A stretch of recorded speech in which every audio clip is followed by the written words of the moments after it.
Well, hello there and welcome to Beyond the Headlines for yet another Monday evening. It is the 25th day of January 2021 and time is certainly marching on. Last week we saw a march, interesting march in the United States, and we had the inauguration of the 46th President of the United States of America, Mr.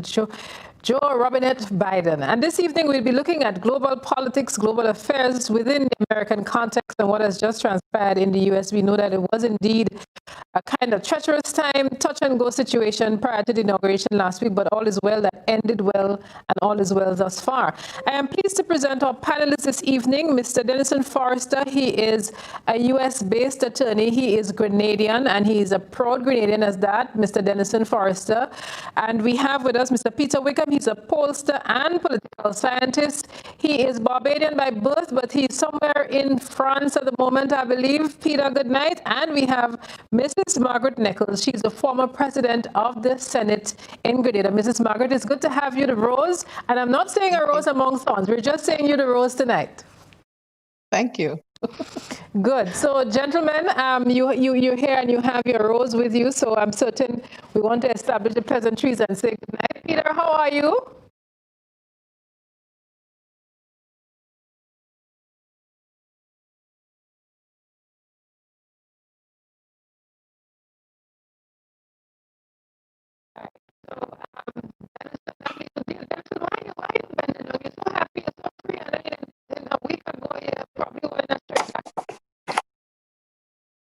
Again on Beyond the Headlines.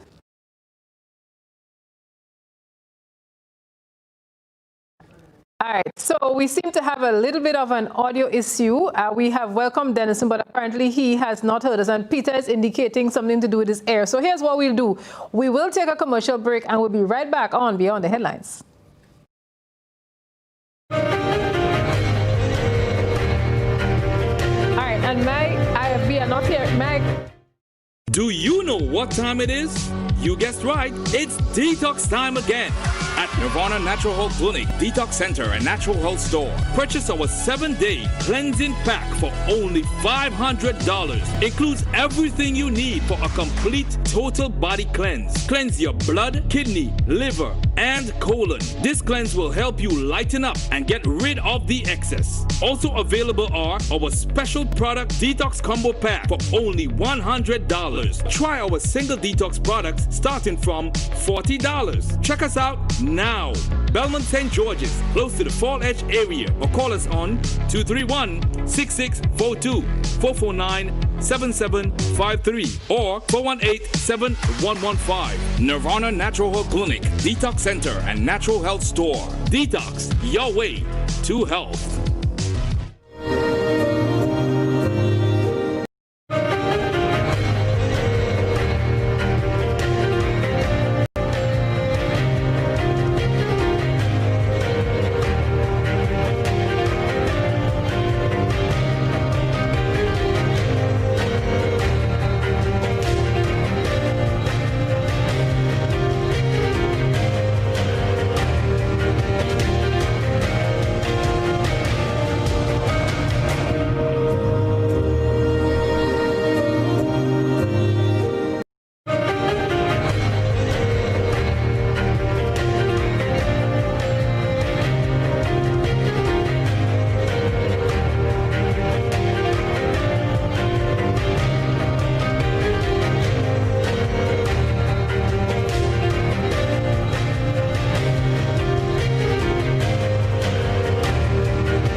I could talk to you. I hear you from outside, but not yet. Oh, I don't.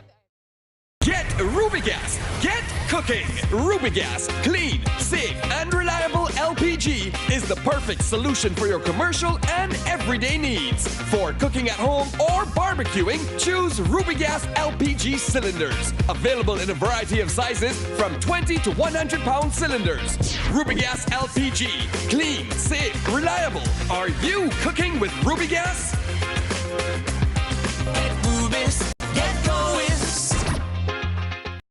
These have been tough times, and we could all use a helping hand to get through this period.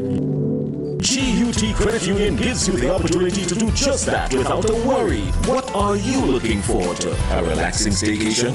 Brand new appliances or devices? Consolidating your debt to get more money in your pocket? Not a member? No worries. Come in and find out how you too can make the most of this offer. Call or visit us today. Yes, you can have a brighter Christmas season with GUT Credit Union. GUT Credit Union. It's where you belong. GBN Television News at 7, a pulse on all things Grenadian. Look out for our new features through expanded synergies with our media partners in Barbados, St. Lucia, Jamaica, Trinidad, and beyond. Capturing the latest in news, sports, weather, and entertainment. Credible, informative. Thank you for making us number one. News at 7, live, Monday to Friday on GBN Television, Channel 7 and 11. K105.5 and 105.9, Hot 98.5 and 98.7, GBN Television Facebook page and YouTube channel, and www.gbn.gd. GBN, with you anywhere and everywhere.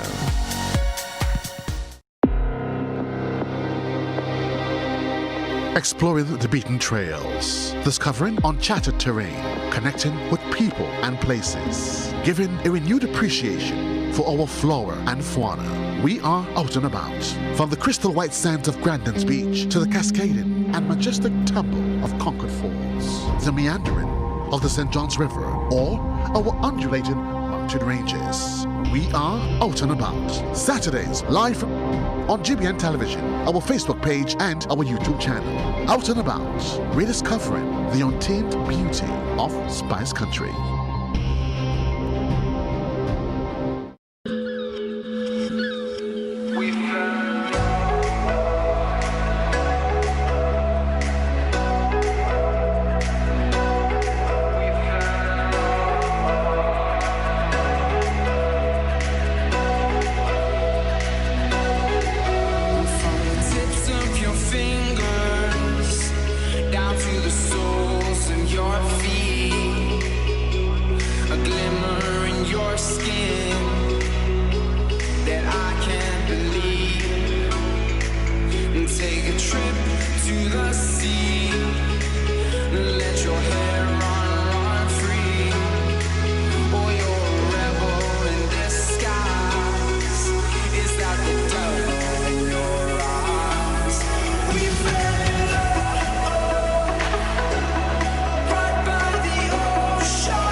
Welcome back to Beyond the Headlines. We do apologize for the technical issues that we had at the start. Seems as though the audio ghosts were with us this evening, but we think we have banished them. So let's start all over again. I'm introducing our panelists this evening. We have U.S.-based attorney, Grenadian Dennison Forrester. He is based in the United States, as we said. Mr. Peter Wickham, he is a Pollster political scientist. He's Barbadian, but he is residing in France. And we have Mrs. Margaret Nichols. She's a former president of the Senate. Lady, gentlemen, it's great to have you. Good to be with you. Good to be here. Let me just correct it. Forrester George. Dennison, I know your mommy listening and she wants to make sure you get everything right. So I agree with you. Dennison Forrester George. We got that. So as we mentioned, we're looking at global politics, but within an American frame. The inauguration took place last week, and it was a momentous occasion in the U.S. There was a lot of rattling prior to, and we had the insurrection that took place on the 6th of January and caused a full lockdown in the D.C. area, but that's over and done with. So we'll review that this evening, but let's start off by going to the U.S. President, Mr. Joe Robinette Biden, taking the oath of office.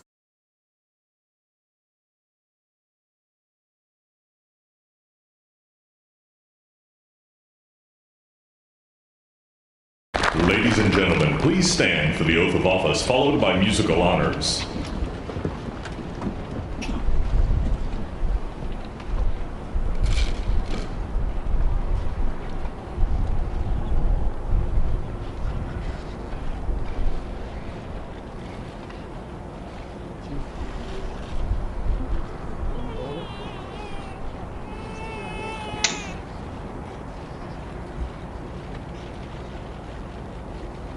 Please raise your right hand and repeat after me. I, Joseph Robinette Biden Jr., do solemnly swear. I, Joseph Robinette Biden Jr., do solemnly swear. That I will faithfully execute. That I will faithfully execute. The office of President of the United States. Office of President of the United States. And will, to the best of my ability. Will, to the best of my ability. Preserve, protect, and defend.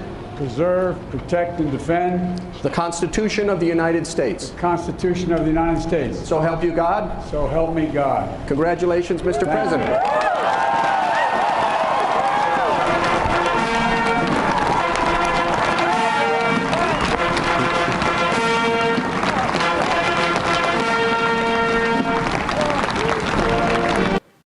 So, Dennison, I'm starting with you. How momentous was that? Well, let me just say I'm very happy to be on the program tonight. For America, this had to go right. It had to be perfect. For the international community, it was also a sigh of relief. America had to pull this off. We had to send a message to the world that our democracy is still alive. America is still a superpower, the only superpower. And don't matter what happened on January the 6th, when the thugs or the revolutionaries, whatever you want to call them, took over the Capitol, America had to send a strong message to the world that this was just a fly in the night. So I think everything had to go right on that day, and it did. And today the country is breathing a sigh of relief. The world is breathing a sigh of relief that the Trump presidency and all his nefarious policies are finally over. And the country could get back to good governance based on precedence and continuity in terms of policies, in terms of direction, both foreign and national policies, especially since that we are dealing right now with a pandemic that is killing almost 4,000 people daily. Over 200,000 Americans are being infected daily with the coronavirus. So this had to go right. America badly needed this change, and it did take place. And it. So Peter, as a Caribbean man who has his thumb on all things international, when this happened last week, your brain was ticking and saying, what? Well, I was relieved. I mean, I had a feeling that up to the last minute that there was a possibility that something could happen. When we saw the insurrection, it fermented in my head the idea that, Trump was ultimately going to pull something at the last minute. And even if after he went off to Mar-a-Lago, I was still expecting that he would have had some kind of a last minute something to create some level of confusion. So I think there was a level of relief. But, for me, I don't know that there's anything called international or local politics. I think that all politics is ultimately international when you think about it. There's really no local politics. And the last 5 years have demonstrated that. I think Trump managed the pandemic as badly as he possibly could have. And that has had a negative impact on us in the Caribbean. United States of America is a tourist market for Grenada, as it is for the rest of the Caribbean, and it has impacted fairly heavily. A number of the infections that we got in the Caribbean came out of New York, which was ultimately the state that was hardest hit. So I think that we experienced some of the worst of Trump. The Paris Accord was one that I think globally we would all benefit from the fact that America is back into the Paris Accord. Those were a couple of the things which I immediately saw that would have an impact. So I think that my reaction was, it was a sigh of relief. I think that the Caribbean and the rest of the world is breathing a little easier now as a result of the fact that we have, Biden in the White House, a level of predictability, sanity, reliability, all of the other things that fellow participants said have returned to the White House politics now, and that's something about which we can all be excited. But I think on top of it, for Caribbean people, we're also proud I'm so proud and happy to see a daughter of one of our own from the Caribbean ascending as the first woman of color, first woman and first woman of color to become Vice President of the United States. Personally, I was very hurt on the last occasion that Hillary wasn't able to make it. And I think that it is a nice consolation that 4 years later, we're seeing a woman, not only a woman, but a woman of color and a woman of Caribbean origins, parentage, ascending and making history to become the first woman of color to become Vice President of the United States. So all of those were the thoughts that I had at that point in time. Thanks, Peter. And it is on that note that I want to save Mrs. Margaret Nichols' entry into the program. I want to give her the benefit of that when we saw a daughter of the Caribbean, by Caribbean parentage, taking the oath. So let's take the oath. Let's revisit that with Ms. Kamala Harris taking the oath as Vice President of the United States. And we're going to come back to Ms. Margaret Nichols for that.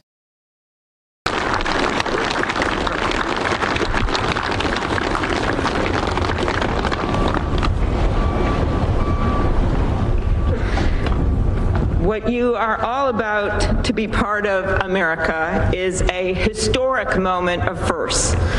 To administer the oath to our first African American, our first Asian American, and our first woman Vice President, Kamala Harris, it is my great privilege to welcome to the inaugural stage the first Latina to ever serve on the Supreme Court of the United States of America, Justice Sonia Sotomayor. Ladies and gentlemen, please remain standing for the oath of office, followed by musical honors.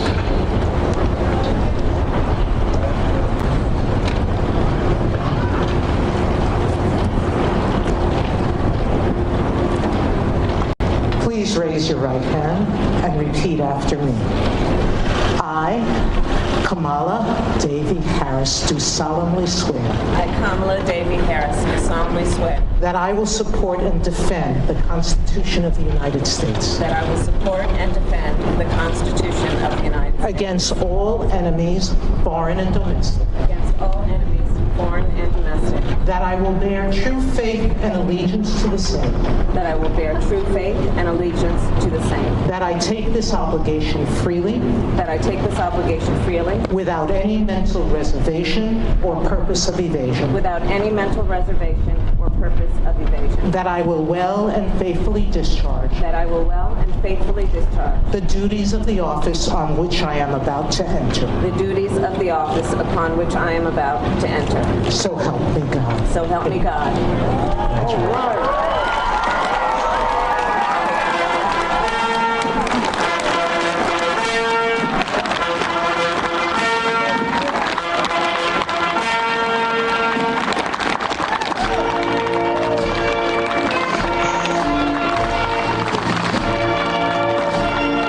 So there we had it, a very momentous occasion. And Ms. Margaret Nichols, the floor is all yours. Well, it was indeed a very, it was so exciting to see her take her oath. It also shows that there's hope for women, Black women, in the United States of America. Unlike my colleague, Dennison, as thrilled as I am to see a woman take that very prestigious position, I'm still concerned about the safety and the smooth running of this Biden government, because personally, I don't think that Trump is finished. Anyway, I still think he is not completely slain, and he has left a legacy behind that would try to interrupt the smooth running of the Biden government. Besides that, I am not surprised that Kamala Harris became the Vice President of the United States. Basically, there are about 22 or 23 women leaders in the world today. And you have Germany, you have Gabon, you have so many countries. I have them all written here, Bangladesh, Scotland. So I am excited for that reason as well, that women, black, brown, green, whatever color they are, they're now seeing that they can achieve excellence, they can strive, and they could become prime ministers and world leaders just as a man can. So I think the message there is for the youth especially, that they can attain, and you don't have to be born of a certain family, but just attaining excellence in everything you do, being honest, full of integrity, that you can attain a high office, or high in whatever field you want to pursue. And so, Dennison, I'm coming back to you. And so it was a significant moment, but for somebody of Caribbean parentage, for your women folk who you keep telling, you should aspire to great positions, what was that for you like? What was that like for you? Well, as an American, and I was also a Caribbean American, it was a great triumph. It was a great time. But if this had taken place any time, other time in American history, it would have been triumphantness. The bells would have rung all over this country for decades. But because of the political climate that we currently find ourselves living in, remember, 73 million people voted for Donald Trump, a man who is boast of his white supremacist ideals and ideas. So if this had taken place, if Kamala Harris had sworn in as Vice President of the United States, if this had taken place any other time in American history, it would have been momentous. But because of the current climate, you have to remember the enemies of the current state is fighting against what Kamala Harris stands for. Donald Trump promised to keep America and make America white again. So for a great percentage of the people that voted for him, just the fact that he is having a black woman, a woman of color, standing in as Vice President of the United States is a threat to what they stand for, because they are seeing that America is becoming brown. Remember, every statistics already show that America would be almost 50% brown nation by the year 2050. So it was a victory. It was a triumphal day for me as an African American, for women, for people all over the world. But it was short-lived because Donald Trump has done so much that I, as an American, and I know thousands of Americans, hundreds, we still cannot get in grip with how could one person, how could the president of this country cause so much monstrosities, and seems like he's getting away with it. So it was a victory, but it was short-lived because we are still not yet to episode number 2, which we know definitely is coming. These people are not going away. And so, Peter, we have seen across the region people really celebrating the fact that a woman of Caribbean heritage has ascended to that position. For your Jamaican friends, what kind of reactions have you had from them? Because her father is from Jamaica. Mm-hmm. Yeah, I mean, Jamaicans are happy and quite rightfully they're proud to see one of their own move on. And I think that this is generally the reaction that we've seen across the Caribbean from women in particular. But, I always made the point that we celebrated Obama because he looked like us. Certainly in Africa, they celebrated him because he was one of their own, in the same way that we would celebrate Harris. But when it comes down to it, I don't know that the average Caribbean person is going to benefit any more significantly from her tenure as Vice President of the United States of America, and indeed if she becomes president. I think the real benefits are not to Caribbean people as such, but the main benefit is to women, and the extent to which women can look at her and see someone that looks like them, and they can say, well, you know what, maybe I too can achieve, the highest office in the land, or the highest office in their country, as the case may be for persons from the Caribbean that are not involved in United States politics. So I think that there's a significance and there's a meaning in that. But I also don't get too carried away in the sense that I understand, ultimately she is the Vice President of the United States of America. Her ascension will not change significantly or tangibly anything for me as a Barbadian, or indeed if I were Jamaican, it wouldn't change anything for the average Jamaicans. Foreign policy issues that we have to grapple with are still going to be very real. We still have to see what the future will hold in terms of our relationship with the United States of America. I mean, it hasn't all been bad, but certainly we have to look to see now where the Biden administration will go. And I think that administration will be extremely caught up with the global realities that they have to deal with Paris and the climate accord, with dealing with COVID. So I really don't know if there's going to be a whole lot of time for reflection on the Caribbean in the short term. And, for that reason, as I said, I'm not getting too carried away with that aspect.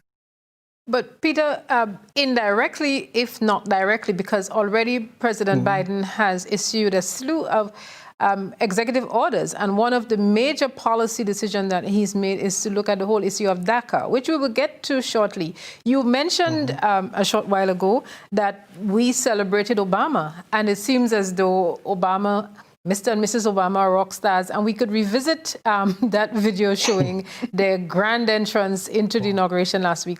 So let's just revisit that for whatever it's worth, and then we'll go on to immigration issues.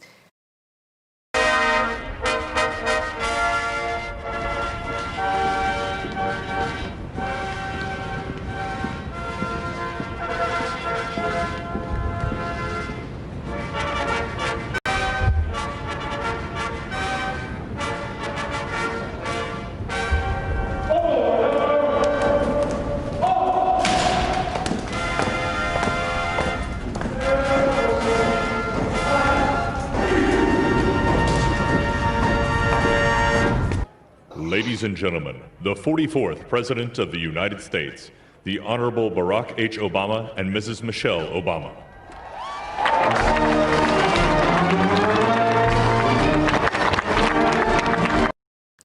So, Mrs. Nichols, I'm coming to you. Odette, let me just say, I kind of slightly I understand what Peter is saying. Wait, hold on, Dennison. Dennison, hold on. Dennison, hold there, Dennison. I just want to go to Ms. Nichols for that particular moment. As a woman, probably, we'll let Barrett just take 10 seconds to rest. What was that like, Ms. Nichols, as you looked at that as a woman? Michelle Obama making that grand appearance with her husband.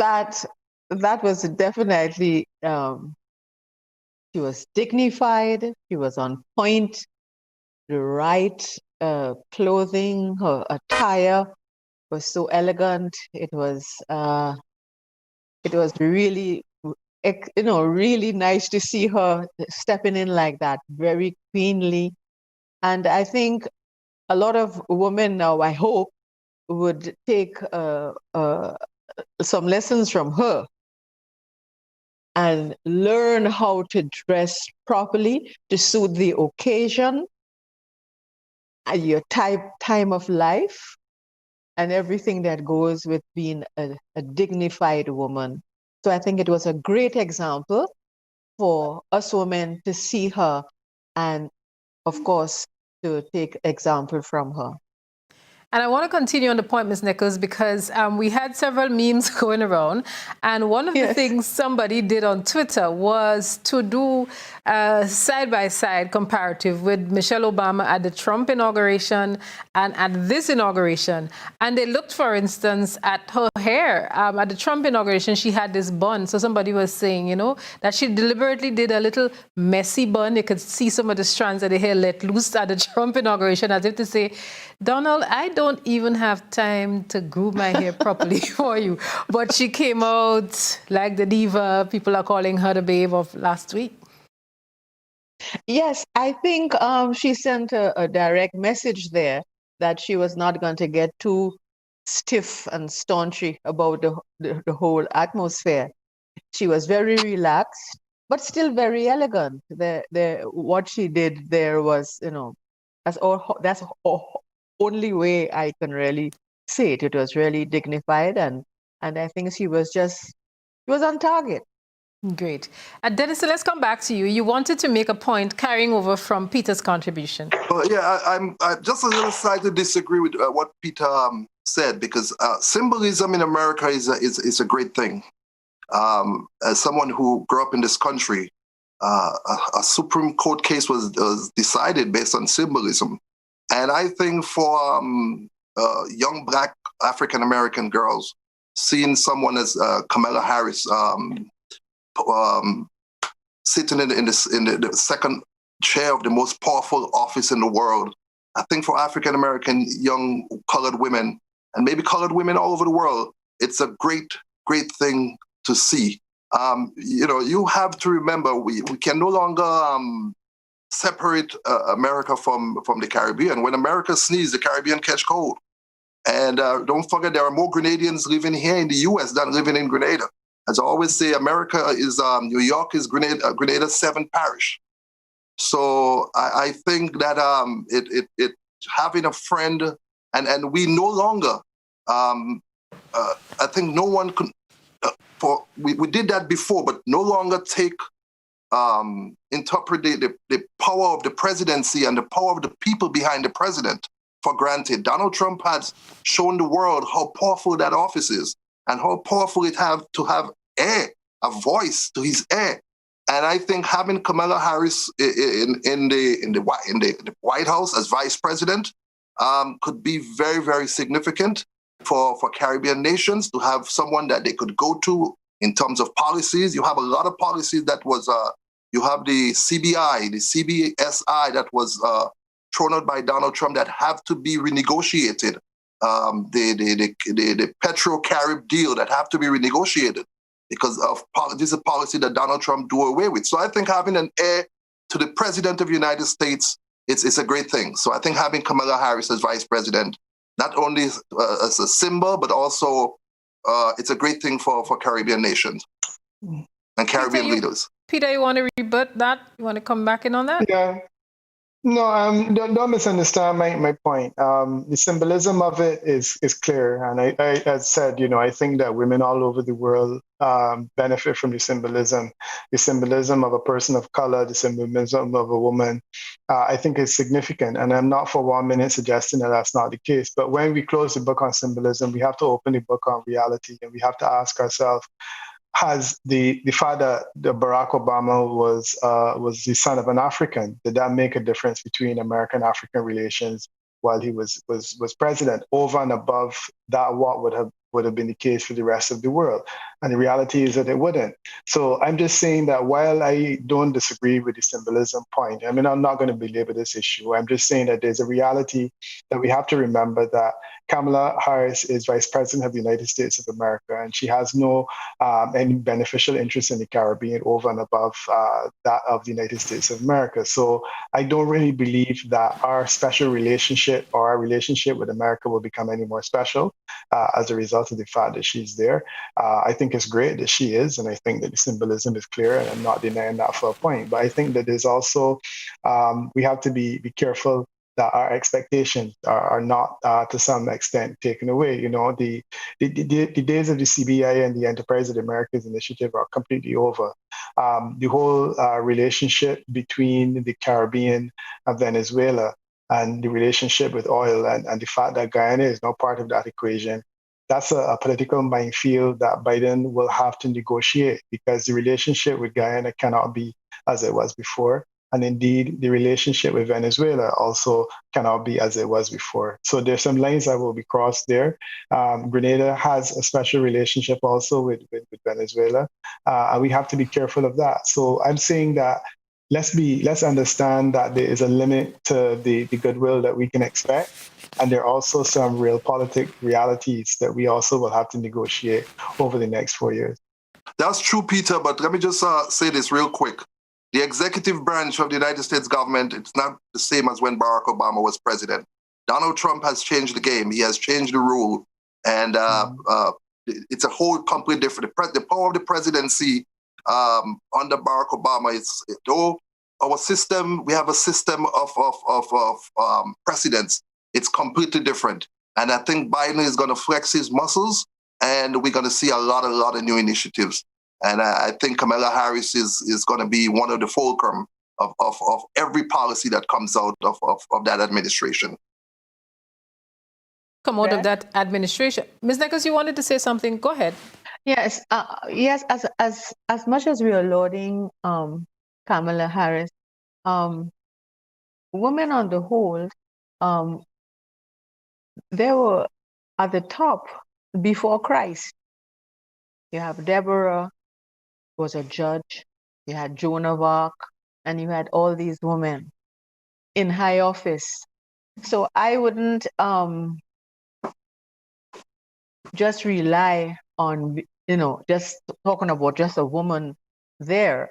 But I tend to agree with Peter, because I think the United States has so much to do at this point in time to clean the house, the White House I'm talking about, that our benefit in the Caribbean here, maybe if Joe Biden gets another 4 years, and we get friendly or familiar with Kamala Harris, we have a friend in the White House, then maybe we might be able to see some really tangible benefits.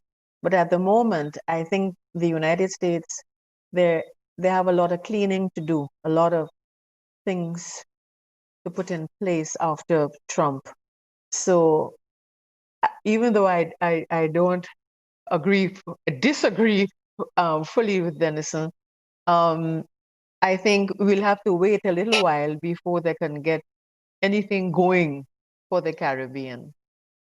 Maybe I could be wrong, but I'm saying they have so much work to do for themselves that our turn might be, maybe coming to the end or the beginning of a new term. Okay. And we have people weighing in on social media on the discussion. We have one person saying, agreed, Peter, the biggest gain is the symbolic image and the role modeling that Obama and Kamala provide. Margaret Francis is saying, thank you, Peter Wickham. Caribbean people need to get rid of this notion that because Harris has some Caribbean roots, that is going to be a great day. U.S. foreign policy never changes, regardless of which party is in power. We have Ernest Joseph saying, my thing is policy and not what background she has, but what difference they will make to change our people's lives. And then we have somebody saying, completely correct, Peter Wickham, well said. And we have somebody following through on the whole issue of symbolism, saying symbolism is important, but Black people everywhere need to create generational wealth and improve their cost of living or their living standards. At bed, the Caribbean ain't getting more than the usual $5,000, $10,000 or a few rusty Coast Guards now and again from the United States. And somebody is questioning, really? Lots of new initiatives? The U.S. system is locked in. The most Biden will get done is through executive orders. With a 50-50 Senate, passing legislation will still be difficult. And before we take a break, Benedict Rouge is saying, if Biden will flex his muscle as a result of what Trump left behind, will he change his mind and address repatriation? Or reparation. So those are some of the feedback we're getting early in the program. We'd like to take them in. We'll be taking calls as well for people who want to weigh in on the discussion. We want to jump now to policy decisions because we've seen President Biden taking swift action through executive orders. And we have tried to chronicle some of those through our PowerPoint presentation this evening, looking at the immigration policies, and DACA is an important one. So our producers will be helping us along as we go through some of those, and members of the panel, I'm certain, will want to weigh in on that. So I'm going to ask the producers to assist us with that at this time, looking at the reforms and the order instructing on immigration enforcement policies. We need to go back a slide. I don't think that's the first slide. So DACA, the Deferred Action for Childhood Arrivals, a new order calls on the U.S. Department of Homeland Security to preserve and fortify DACA in line with the Obama administration's 2012 guidance. It defers removal of certain individuals brought to the United States as children. The new DACA executive order will come as a relief to many employers that employ individuals under DACA-related permits. And we could move forward. It's the end of a ban on individuals from certain Muslim-majority countries, and that we can revisit. We can keep going forward for a little bit. And it repeals enforcement initiatives on Mr. Trump issued in the first week of his presidency of 2017, which made interior immigration enforcement much stricter through the hiring of new ICE agency officers. It utilizes state and local police to enforce immigration laws and defining enforcement priorities broadly. Among other measures, the new order stops these enhanced enforcement measures and penalties issued during the prior administration. So let's start with DACA. Dennison, put on your legal hat, and so it defers the removal of people who think they have right to be in the U.S. But DACA really is it's a program that was created for children that was brought to the U.S. Children that enter the U.S. at no fault of their own. Children, some of them, their parents brought them here. Some of them was smuggled here. So, and most of these children know no other place than the U.S. That's the only home they know. So that's why DACA was created, to give these children of undocumented children in the U.S. who've been here for a certain period of time, who the right a path to citizenship. And as you know, both Republicans and Democrats support DACA, but to a Republican only supported to an extent. But as the Trump administration was bent on although he claimed he did support DACA, they were bent on getting rid of that program. And so I think the Biden signing that executive order, protecting DACA, protecting the children of DACA from being deported, it's a great thing. It's a great thing for most of these children who know no other place, no other home than the United States. So that was a great move. But I think his overall immigration policies, which is he's yet to announce, will be greatly beneficial for Caribbean people and who are in the U.S. You have to remember there are almost, let me just say for Grenada alone, there are almost 30,000 Grenadians living in the U.S. And then you have another 35,000 Grenadian children, like my children. And we maybe have a population of maybe 5,000 to 10,000 Grenadians living in the U.S. who are undocumented. So under the Biden proposal for a path to citizenship, most of these people will get a path to gaining U.S. residency. Not only that, remember the Trump administration was getting ready to change the rule that you could only sponsor your family through a merit-based system. Biden is going to get rid of that. So that means if I want to sponsor a relative of the Caribbean, they don't have to be a scientist or genius to enter the U.S. So I think the signing of the emergency order regarding DACA is just a first step to a greater immigration policy, policies that the Biden administration will be putting forward. Peter, what is your take on the strategy here? He did this very swiftly through executive orders.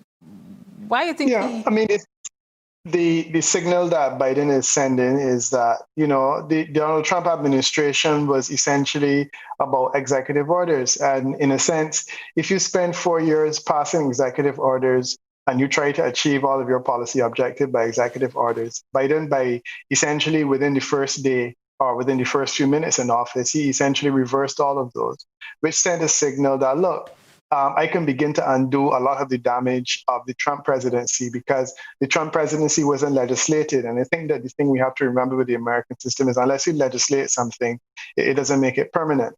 So right. I think that the executive order essentially just wiped the slate and said, look, let's turn our back on the Trump era. Let's start out on a new path. Let's continue the Obama initiatives, and let's start going in that direction. I think what we have to do now is to see what happens in the next 6 months after this is all passed? Will he have a comprehensive immigration reform bill? Will it go to Congress? And will they have the muscle to get it passed? Because what that will do is it will mean that there will be a permanence to these kinds of initiatives. So the strategy I thought was brilliant. On the first day, you can undo all of the damage. You can essentially reset the clock. You can go back to the Obama administration initiative and you can say, let's start to build. And as I said, I hope that once this period passes with the necessary confirmations that he has to achieve, and of course with the impeachment, once he concludes all of that, that he will start a raft of legislation that will start to deal with these matters on an ongoing basis. So I'm hoping that he can legislate on the Paris Accord and the achievements that he wants that to bring about by 2050. I think that's the deadline, that we will have a comprehensive immigration reform package going forward, and a few of these other initiatives that we will see being legislated that will give Congress the opportunity to weigh in on those issues and make them more permanent. Ms. Nichols, if I ask you to take a maternal look at this, you take a maternal look at this, because even in Grenada, when we looked at COVID and the point was made that mostly women have been impacted by this. And if we look at the whole immigration issue, you have a lot of mothers who were separated from their children. Even though you have some mothers in the U.S. because of some of the immigration policies, their children were sent back to the Caribbean. And as a mother, as a woman, I'm certain you're looking forward to the regularization of this. We've had the accompanying immigration laws, and I'm certain it's something that you're watching carefully. Yes, because Peter said that these laws weren't permanent. I would like to see them being permanent, that immigration law being permanent, because it's very traumatic for a child to be torn away from the mother, not knowing. Right now, I think they're still missing like 640 children, not without parents. They don't even know what country these children came from. So that's very traumatic. So I would like, because if Peter said that you can easily, another administration coming in can change it, because it's just an executive order. But I would like to see it really become law, so that it wouldn't be going to the Congress, so that it will be permanent. So then that trauma of division and breaking the family up would not be occurring again. Great. And so we're looking at some of the immigration issues and some of the executive orders passed by President Biden on his very first day in office. This is Beyond the Headlines. We're looking at global politics within the frame of the recent developments in the United States of America. We will take a break and we'll be back. After this, we'll be entertaining your calls at 440-1252. Or, of course, you can make your submissions on our social media fields, YouTube and Facebook, and we'll be sharing them with the audience and with the panel this evening for feedback. Do stay with us.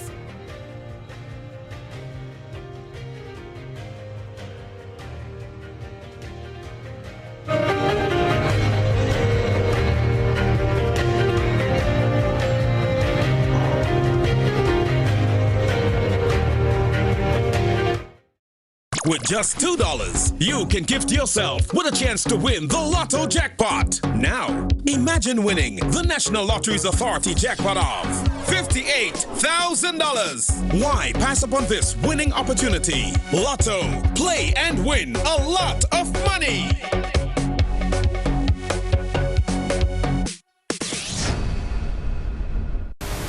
Good evening once again and welcome back. It's time for the National Lottery Authority's Lotto draw number 3168 for this evening, Monday, the 25th of January, 2021. The estimated jackpot for this evening is $58,000. And joining me once again is Ms. Makiba Bain. She's representing PK of Accountants and Business Advisors. As per usual, let's find out what the free ticket letter will be. If you've got your tickets, good luck.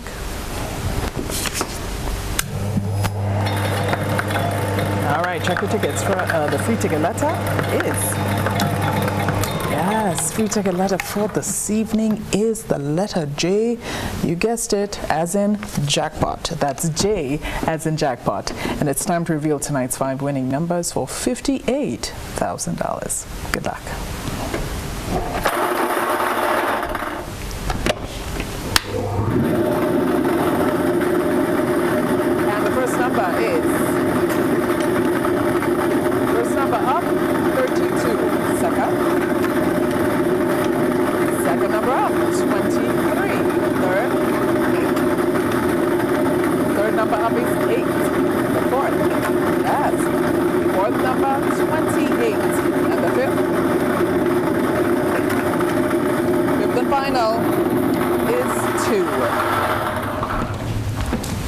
So we got to recap the free ticket letter. And that letter was J as in jackpot.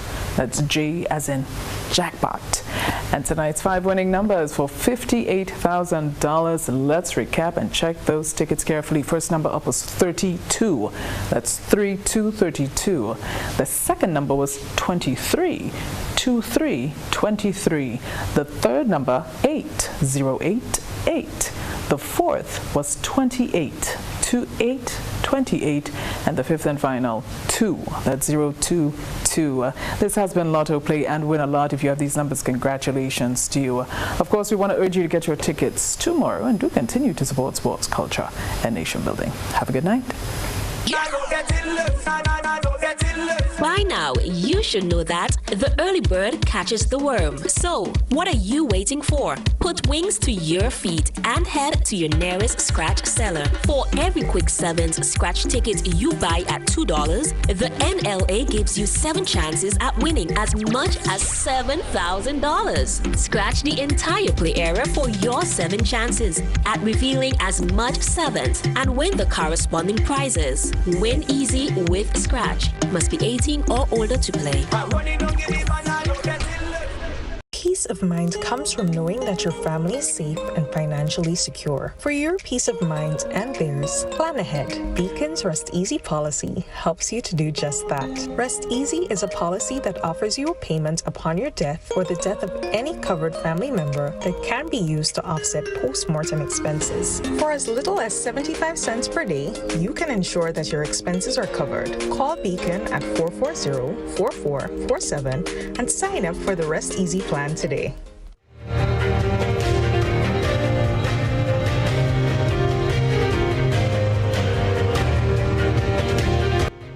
Welcome back to Beyond the Headlines. This evening we're looking at global politics within the frame of last week's inauguration in the United States of the 46th President of the U.S., Mr. Joe Robinette Biden. And this evening our panelist, Mr. Peter Wickham, he's a political scientist. He's based in France. He is originally from Barbados. We have with us also Mr. Dennison George. He's a Grenadian attorney who is based in the U.S. And Ms. Margaret Nichols, the former president of the Senate in Grenada. So let's go back to the panel, and we continue to receive feedback. Just to remind our viewers and listeners that you can weigh in on the discussions this evening by calling 440-1252, or you can continue posting to social media. We have someone making a contribution. We were looking at the whole issue of women, especially with the ascension of Ms. Kamala Harris. And one person is saying America is way behind with regards to women leadership offices. Grenada had Hilda Bino as governor way back in 1967. Ms. Nichols, we seem to forget those little tidbits of history. No, we haven't. We haven't at all. You had Hilda, then you had Mrs. Cynthia Gary. Actually, the Parliamentary Women's Caucus, they did a first for women in Grenada, and women played a very, very important role in politics. They're still playing, because in Grenada we have quite a number of women in the parliament. So this is nothing new. As I mentioned before, there was Deborah. She was a judge way before Christ was born, and Joan of Arc and all these outstanding women. So we have good example. It's just that maybe opportunity for some of us, not given the opportunity to serve, but there's always room at the top. And I would like to encourage young people to take example, because, for instance, the young woman the poet, she's only 22 years old, she did the poetry at the inauguration, Amanda Gorman. And she's the youngest poet laureate at the moment. You have our what's her name, Abby, on CNN. So we have quite enough. She's from a Trinidad background, so we have a lot of women that we can take example from, and who would really can reach high office. Great. And we have contributions here. One person saying the Caribbean will be better off forging economic relations with China. There's much more to gain. The Caribbean region remains in a mire of poverty, even though the region is so close to the U.S. And the best thing that the U.S. can do for the Caribbean is to lift the decades-long sanctions against Cuba. The embargo indirectly stifles the entire Caribbean economically and socially. Cuba has so much to offer in the region in the area of education and healthcare. And Peter, that's a very big issue. We had the CARICOM leaders really pushing back against President Trump's declaration against Cuba in the waning days of office, listing it as a state-sponsored terror. What's your take on that, Peter? Yeah, I mean, the Cuba thing is a problem. The Venezuela situation is also a problem. But if we start with Cuba, I mean, we have had long-standing differences of opinion with America regarding the way that Cuba was set up. And I mean, if you go back to Helms-Burton, which is really a legislative position that needs to be repealed. That conversation started a long time ago. We had the Association of Caribbean States where they took a hostile approach to it because of the fact that Cuba was involved. And, you know, we've had several other instances over the years where America has taken a different position. Certainly certainly Barack Obama was more progressive on Cuba, and Donald Trump was less regressive. But I think that here again, we also need to see some kind of a legislative clarity that can be brought by the Biden administration, so we get some clear position on whether Cuba is still an enemy of the United States of America, whether the travel ban, which was lifted slightly under the Obama regime, whether that can be permanently removed, and whether there can be some normalization of relations. But then when that's finished, then we have to come to Venezuela. Venezuela is going to be interesting because most of us in the Caribbean, well, the vast majority of us in the Caribbean, are comfortable with the administration of Venezuela, but you would recall that President Trump had taken a position that was contrary to President to Venezuela, and he was arguing that someone who was not elected was the president.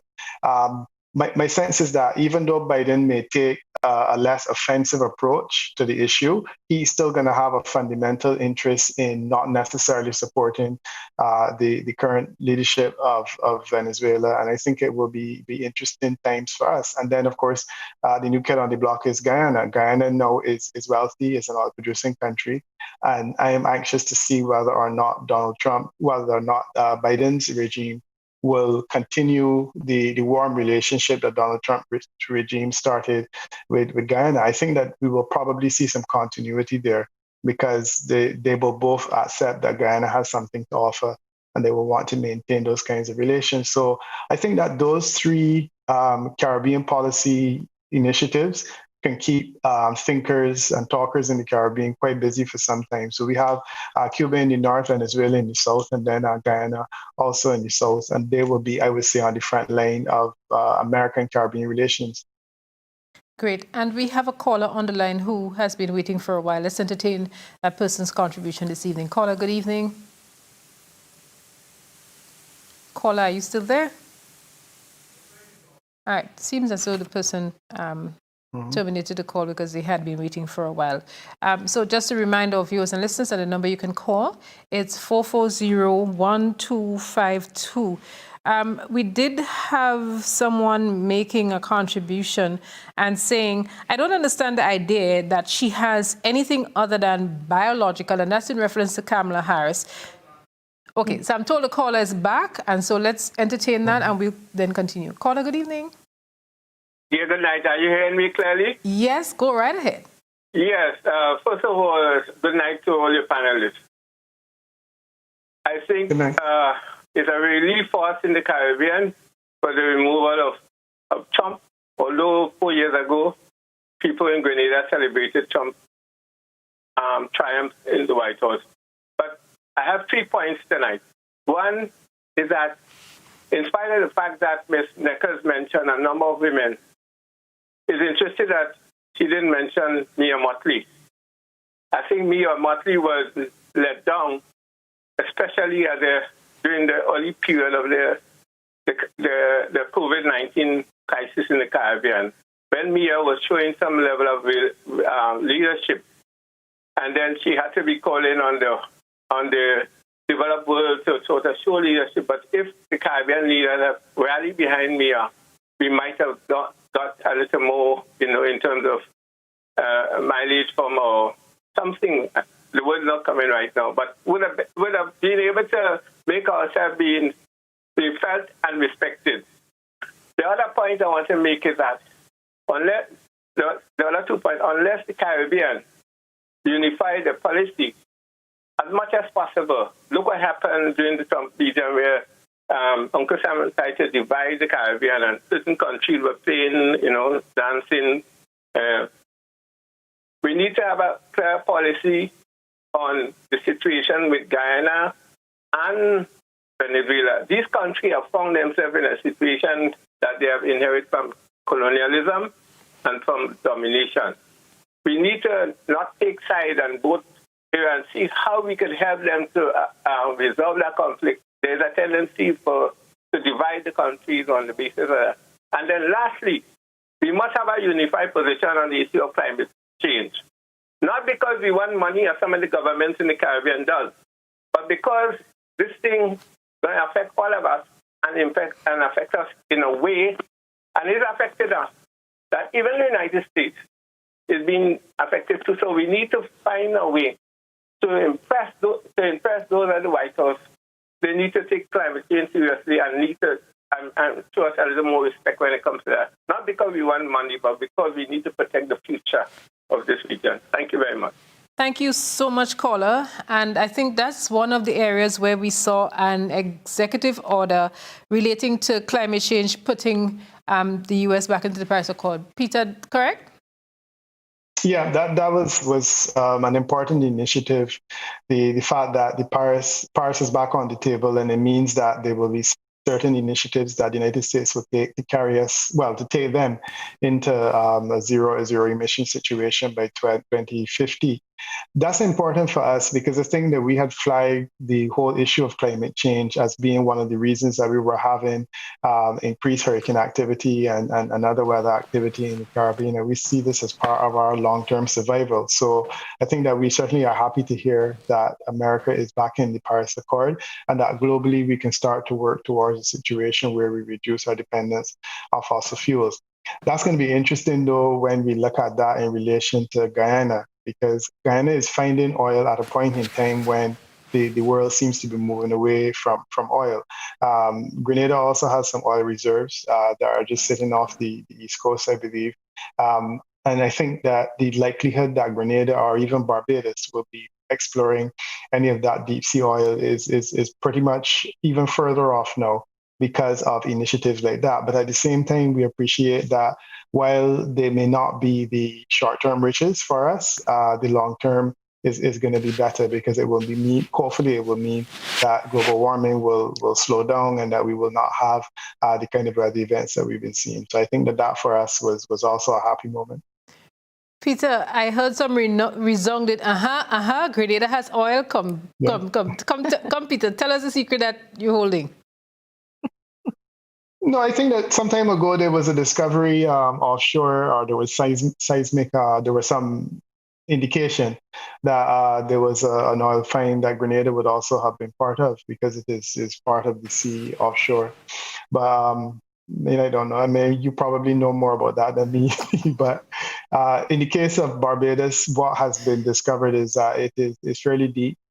Fairly expensive to uncover, and it's not the kind of oil resource that you will be going after with oil prices as they are now, and it's probably not going to happen anytime in the near future. Peter, is that the out that you're making for the next political argument on that subject? Not sure what you mean. I don't know. According to a certain well-placed official, let's not go there. We had somebody chiming in on the Kamala Harris issue saying, I don't understand the idea that she has anything other than biological and that it's 50% connections to the Caribbean. Having a Caribbean father, insufficient. Think of Colin Powell and Eric Holder, both holding very high executive office, but who identified as Caribbean only in the broader context of being African American. Naive for Caribbean people to expect more than a passing acknowledgement. We are much better off channeling our focus to Congresswoman Clark in the People's Republic of Brooklyn, who has done much to advance the interest of Caribbean people in Congress. Still, big love and admiration to B. Harris. So, Dennison, your thoughts here, especially on We are much better off channeling our focus to Congresswoman Clark in the People's Republic of Brooklyn. I tend to disagree. Kamala Harris is sitting one heartbeat away from the presidency. And when you have a president that is almost 78 years old, not in 100% great health, I think it's a great deal. And maybe she might be president even, I'm not even sure. A lot of people are not even sure Biden is going to make the whole 4 years, but she's a heartbeat away from the presidency. So no one is saying that because she's Jamaican American, that means she's open to everything the Caribbean is asking for. But I definitely think it's good to have her in the position where she sits today. And you know, if you could make a call to someone in the White House and she picks up the phone, it would be a great benefit. And she's she will be president one day. So I think it's very significant. I think a lot of people is playing down the significance of her position and her ethnicity and her background as a Caribbean national. I think it's have a lot. It means a lot. Not only symbolism, not only symbol-wise, but it means a lot to where she sits in the heart of American power. And is America ready for a black president? Okay, Peter, go ahead and we come back. Go ahead, Peter. Yeah, I want to make a quick point, though, about the whole idea of women's empowerment in politics. Because I've done a lot of research on that issue over the years. And, you know, one of the things that we need to be clear on is there's a difference between a woman that's made Governor General in Grenada, a woman that's made Governor General in Barbados, one that is made President of Trinidad and Tobago, and a woman who wins political office, as in the case of Dominica, as in the case of Trinidad and Tobago, as in the case of Barbados, and now in the case of the United States of America. And Congress has done well in terms of the gender balance to some extent over the years. We have Nancy Pelosi, who is leader of the House. So that's been a good thing. But the executive power or the executive office has been elusive thus far. And I think that on the last occasion, it was particularly disappointing for feminists like myself that Hillary Clinton could have been beaten by someone like Donald Trump. I mean, I thought that it said a lot about the fact that Americans were more comfortable with a highly imperfect man than they were with a woman who had all of the imperfections of a human being, you know. And I think that was a sad moment. And I'm happy that we seem to be walking it back now, or I should say they seem to be walking it back now, because it's absolutely important that we see women not only in terms of women that can be appointed to judgeships or appointed to leadership in terms of the presidency or in terms of the Governor General, but that we can see women as capable politicians that can win political office. Chancellor Merkel, certainly Theresa May and Thatcher. We need to see women in that regard. And I think that this is one of the things I hope the Kamala Harris situation will morph into. Certainly she was selected, she was chosen initially to be vice presidential running mate. The question is, can she win an election? And I certainly hope that she's able to do that, because it means a lot in terms of her progress to be able to do that. Dennison, let me just say this. Dennison, hold on. Let me just ask Ms. Nichols. I saw her nodding, and I don't want her to lose her train of thought. I would like to hear what Dennison has to say. Kamala Harris is not only the vice president of the United States. She's the head of the Senate. She has the power to vote, to break the tie vote in the Senate. So, you know, she has superpowers that Biden didn't have under Obama, that Dan Quayle didn't have under George Bush. Okay. This is maybe one of the first time in decades you have a vice president with so much power. So people should not underestimate her power. She's the head of the Senate. She has the power to cast a tie vote, any legislation in the Senate, and she's also vice president. And I'm not saying that the Caribbean countries and Caribbean people should jump up and sing hallelujah. She's going to do everything that the Caribbean nation wants and Caribbean people want. But I think it's a great thing to have someone in that position that Kamala Harris is sitting in. And I think it's great. Motley in Barbados or the Prime Minister of any of the Caribbean islands could pick up that phone and call her and make a call to her and ask, try hard to influence Biden. I think she's going to have a lot of influence on Joe Biden. So I think it's a great deal. Listen, there is no doubt that the Trump administration policies towards the Caribbean was one based on intimidation, and especially when it comes to Venezuela and Cuba.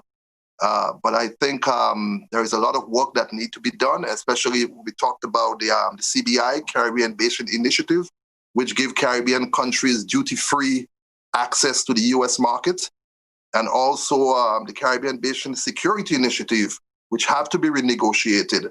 So I think there is a lot of work to be done regarding relationship between Caribbean countries and the U.S., and I think it's very helpful to have someone there that know where Caribbean leaders speaking from and where they're coming from. Okay. Ms. Nichols? Yes, I agree with him. 100%. But you have to also remember that, first of all, we have to make that connection. And if we can do it as a unified Caribbean instead of Grenada and then Barbados and Trinidad, coming together, everybody putting in their 2 cents. If we can just get the Caribbean leaders, which are male, most of them, to agree to come as a unified body as the Caribbean and make representation, I think there's a good chance that things could change for us in the Caribbean. Okay. I agree. And we would have her air. So I want to agree with you there. Yeah. Mrs. Nichols, do you think the U.S. is ready for a black president? Do you think... Sorry, I take that back. I'm dealing with Kamala Harris. Are we ready for a woman president? Yes.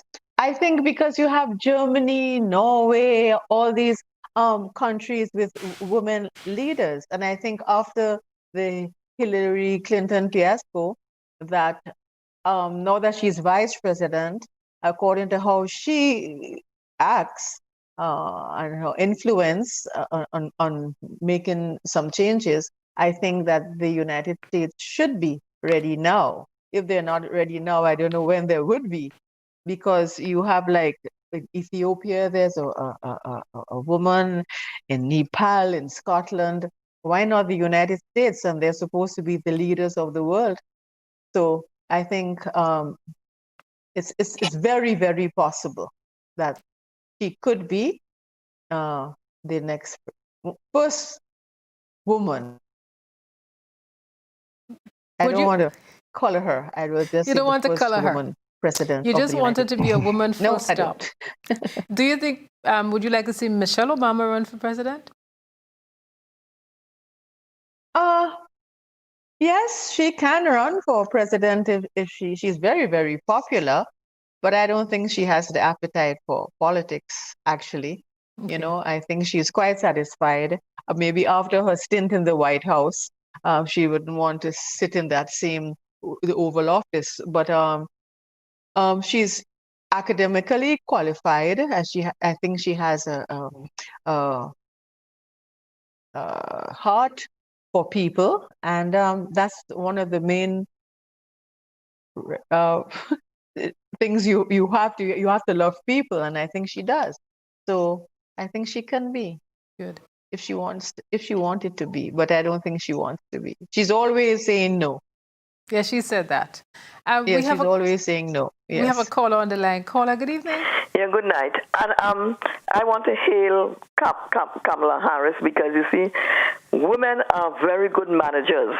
And I believe that women could make good leaders. As a matter of fact, I would love to see the day that we have in Grenada the first woman prime minister to replace what is actually going on here because of the perception that this government is doing a very bad job economically and managing the country.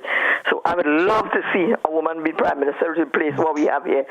But as it relates to Kamala Harris, I kind of tend to agree with Margaret Nichols and to how I call him Wickham.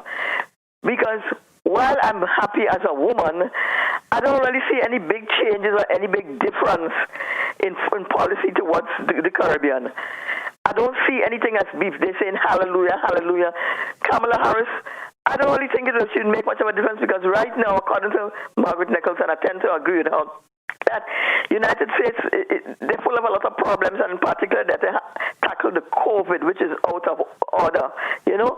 So I salute her, and I'm happy as a woman. I don't think she will do anything significant for the country, but I'm just saying I wish and I hope that Grenadians will look to her, be proud of her, and it's time that we in Grenada elect a woman prime minister to replace what is presently going on here, because the perception is that they're not doing a good job. Bad economic manager. Thank you so much, Carla, for that contribution. And we only have 5.5 minutes to the clock. Peter, I see that little rueful grin or smile on your face. Come, let's verbalize those thoughts, Peter.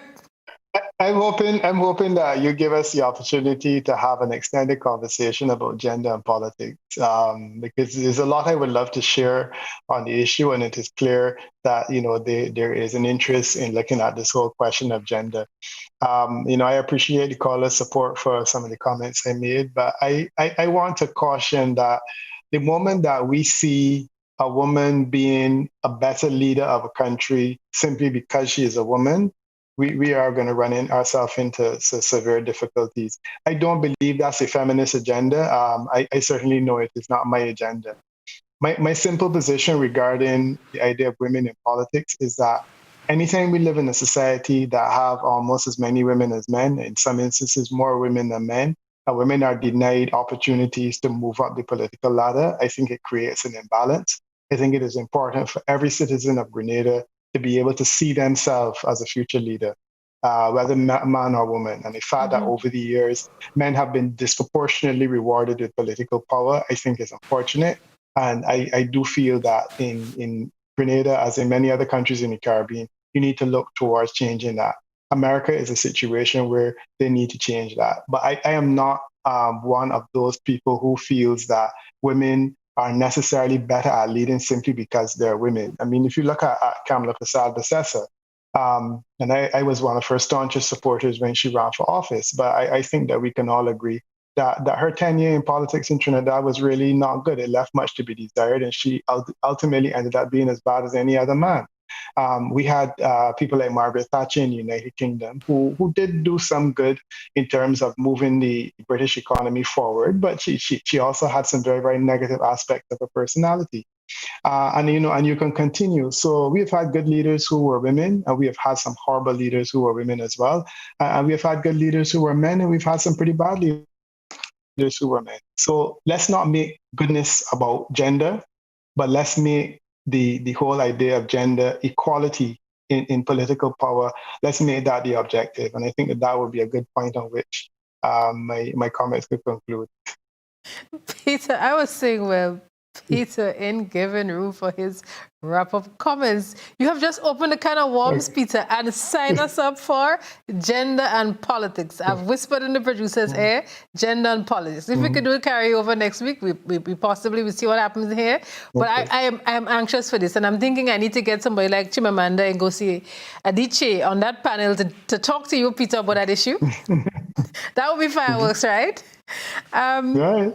We are going to wrap it up.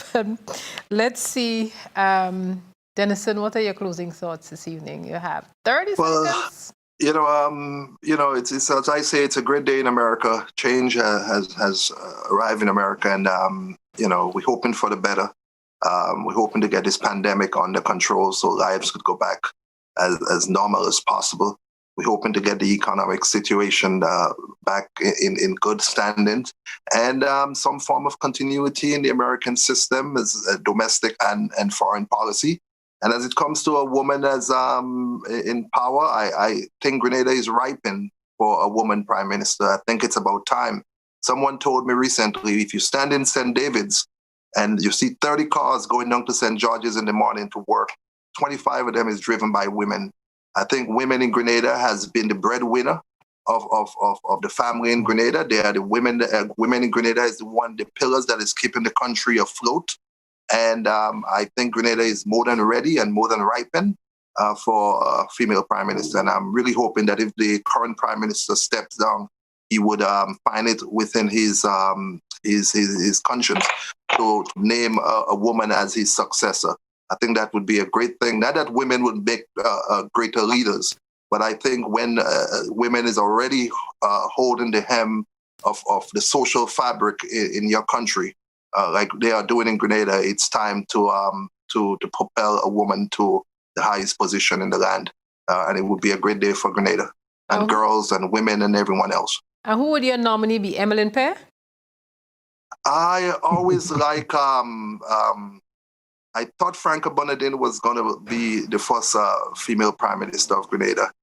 Maybe, I really don't want to get into the Grenada politics to take a, Take the bait, come on. I've fed you the bait, I'm an old Gary Wright. I'm an old Gary Wright. I left Grenada as a kid, but I'm always my mother refers Gary Wright. But I would definitely think Delma Thomas would make an excellent prime minister. I think she cares about people, and she has a genuine heart for the working men and women of Grenada.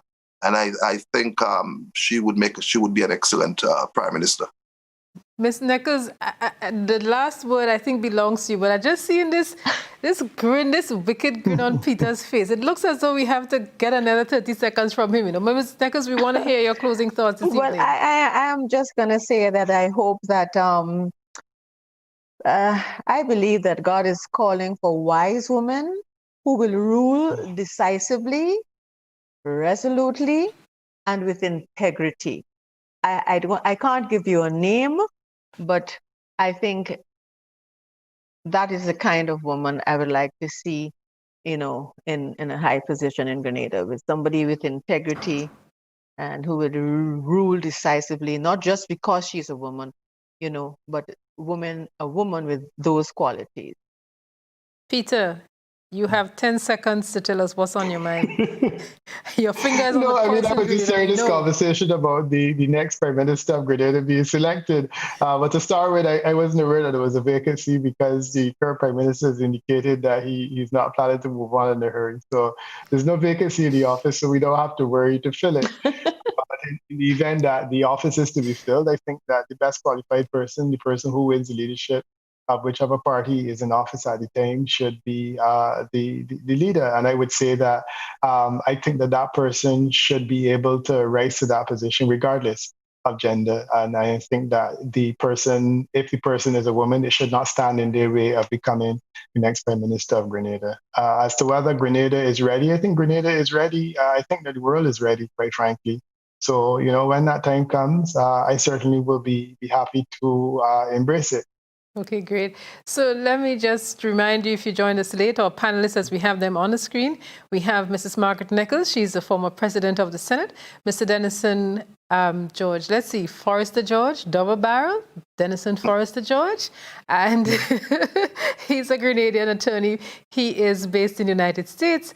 And we have Mr. Peter Wickham. He's a political scientist. He's a pollster. He's from Barbados, but he's chilling in France for a little bit. I believe it's Strasbourg, Peter?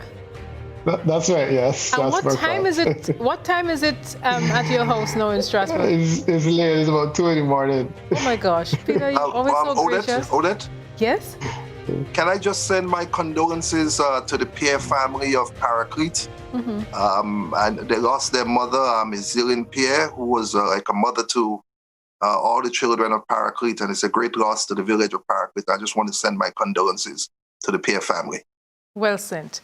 And to all of our relatives, our families across Grenada who would have lost a loved one. We had two tragedies, and last week we had a reminder of a tragedy of a year ago where we had Ms. Mungo's remains supposedly being found, and in Carriacou there was a search for Ms. Ray. We extend our condolences there, and then we had that freak accident with Mr. Creedland Felix gone to his land and that tree falling on him, and then we had another episode where we had... I heard about that. And we don't have to go far to look for a woman prime minister. We have one right here on the panel. Miss Margaret Nichols. Me? We take a bow. Thank you, but no thanks. This program is just getting better and better as we try to wrap it up. Younger person. Let's put a wrap on tonight's program. Thank all of our panelists.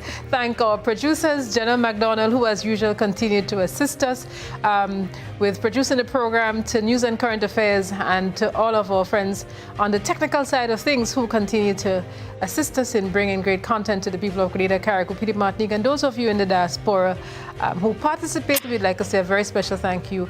Our dear friend in Trinidad and Tobago, Richard Lord, who does not miss a beat as far as programming in Grenada is concerned. Yulian Alexander, we did see you there on the feed.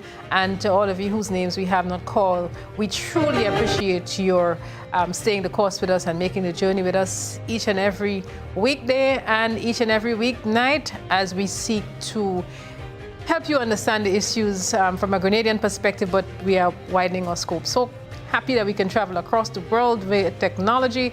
We can go to France and get Peter and not depend on him probably taking a flight and coming to Grenada. That's one of the positives that has come out of COVID-19. So long for now. We'll see you again next week.